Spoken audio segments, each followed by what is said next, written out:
Napuno ng naging hiyawang fans ang New Frontier Theater kagabi. Lahat nag-aabang na matupad ang pangarap na concert ni ex-PBB housemate Will Ashley.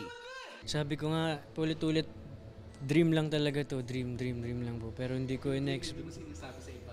Opo, hindi ko na-expect talaga na, wow, first solo concert ko. Thank you, Lord. Nakisaya rin ang ilang nakasama niya sa PBB Celebrity Collab Edition. Galingan mo Pakate, nandito kami mga housemates mo, sumusuporta lang lagi sa mga gusto mo at goals mo sa buhay.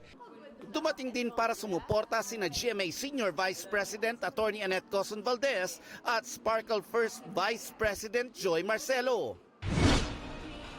Level up ang kilig ng fans sa production number ni Will kasama si Bianca De Vera.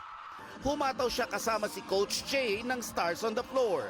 At lalong nagpatingkad sa pangarap ni Nation's Son ang number niya kasama ang surprise guest, ang idol ni Will na si Alden Richards. Sobrang minanifest ko to. Sobrang nakakataba ng puso na finally lahat po ng mga pinagdadasal ko unti-unti nang natutupad.